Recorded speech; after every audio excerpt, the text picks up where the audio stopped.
যুক্তরাষ্ট্রে বাংলাদেশের অবস্থান ছোট হয়ে আসছে। এটা আমি প্রতীকী অর্থে বললাম। অবস্থান বলতে সব মিলায়ে কালকে থেকে যে নোটিশ জারি হলো, এটা লজ্জার, অপমানের, অসম্মানের। আমরা যেমন ভারতের কাছ থেকে একটা অসম্মান পাইলাম মুস্তাফিজকে বের করে দিয়ে, এর চেয়ে বড় ক্ষতি এবং অসম্মান দুটোই যুক্তরাষ্ট্রে ঘটে গেল। সেটা কি? ভিসার ক্ষেত্রে যে কড়াকড়ি বন্ড, তারপরে প্রবাসী আয়, $100 পাঠাতে গেলে আপনার $1 ট্যাক্স দিতে হবে।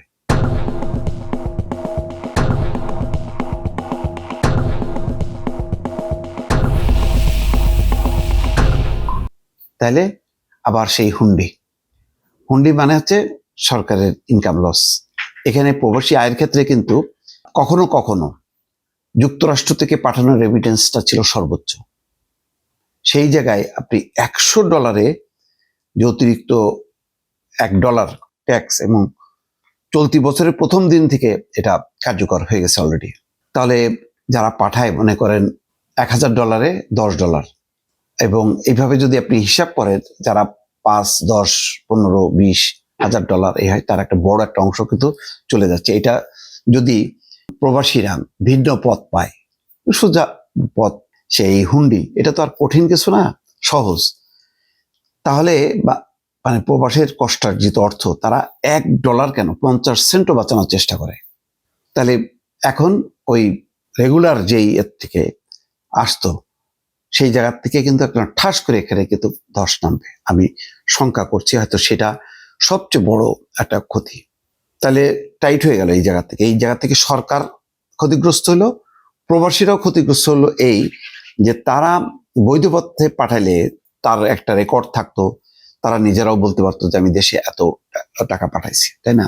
যেমন আমরা যখন পাই এই ইনকামটা এই ইউটিউব এবং ফেসবুক থেকে, সেটা একদম বৈধ চ্যানেলে আসে, সরকারের কাছে ডকুমেন্ট আছে, যারা ফেসবুক গুগল পাঠায় ডকুমেন্ট আছে। আমিও একেবারে হোয়াইট মানি, কোনো রকম এখানে এক পয়সা এদিক সেদিক নেই। তো এটা আমি প্রডিউস করতে পারি। যখন নাকি আমি অন্য জায়গায় ভিসা অ্যাপ্লাই করি, তখন তারা যখন দেখে যে আমার মানে এইভাবে আমার ইনকামটা আসে, এত পরিমাণ আসে, তখন তারা আর ডানে বামে তাকায় না, ভিসায় সিল লাগায়। কিন্তু যদি তেমনটা মানে বৈধ পথটা আমি যদি অ্যাভয়েড করতাম, তাহলে আমার তো আর বৈধ পথে আমি দেখাতে পারতাম না। ক্ষতিটা দুই দিকে, ব্যক্তির ক্ষতি, দেশের ক্ষতি গেল এটা। আসেন এবার ভিসা বন্ড। আপনি ভিসা আবেদন করবেন, ফিটি দিয়ে, ফিও তো এখন অনেক বেশি, 13-14 হাজার কি 20,000 টাকা করে আপনি গেলেন। দেওয়ার পরে আপনাকে বলবে যে আপনি বন্ড দেন। আপনার পছন্দ হইলে 5,000, একটু পছন্দ হইলে, মানে কম পছন্দ হইলে 10,000, আর বেশি মানে পছন্দ যদি না হয় তাহলে 15,000। এইভাবে 5, 10, $15,000, $15,000 হিসাব করলে 18,35,000। এই টাকা দিয়ে আপনি বাদ দেন $5,000 আপনি হিসাব করেন না। $5,000 মানে কি? প্রায় 6-7 লাখ টাকা। আপনি 6-7 লাখ টাকা বন্ড দেবেন, তারপর আপনি যাবেন আমেরিকায় যাবেন। যদি আপনি নির্দিষ্ট সময় ফিরে আসেন, তাহলে ক্লেম করতে পারবেন, আপনি পাবেন। একটা লম্বা সময়ের জন্য আপনার ওই টাকাটা আটকে গেল, একটা অনিশ্চিত। আপনি কেন এই টাকাটা আপনি, আর প্রথম কথা হলো যে যারা আমেরিকায় যায় সবাই কি ধনী মানুষ? তা তো না। অনেক আছে যারা গবেষক, বা তার হয়তো আছে, রিলেটিভ আছে, সে একটু বেড়াতে যাচ্ছে, তার একটা সেই বাসায় যে থাকতে পারবে, মানে একটা টিকিট একটু মানে কোনো রকম এসে টিকিট এবং ওই ফিটি জোগাড় করলো, বা অনেকে হয়তো স্পন্সর করে কেউ। কিন্তু তাকে যদি এই টাকার বন্ড দেখাইতে হয়, তার সাথে এই খরচটা বৃদ্ধি হয়, তাহলে তো নিরুৎসাহিত হবে। এবং সবচেয়ে অপমানের ব্যাপার হলো এটা সারা বিশ্বের জন্য যদি প্রযোজ্য তা না। অধিকাংশ হচ্ছে আফ্রিকার গরিব দেশ, আর এই অঞ্চলে আছে নেপাল, ভুটান। ভারত কিন্তু নেই, পাকিস্তান কিন্তু নেই। তাহলে এটা কি আমাদের জন্য অসম্মানজনক না? আমরা এই অসম্মানজনক, তাহলে আমাদের সাথে নাকি আমেরিকার খুবই একদম দহরম মহরম সম্পর্ক।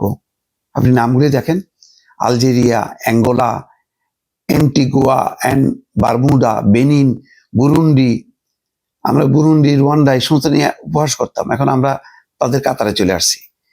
তারপর Djibouti, Dominica, Fiji, Gabon, Cuba, Senegal, Nigeria, Togo, Tonga, Tuvalu, Uganda, Vanuatu, Venezuela, Zimbabwe.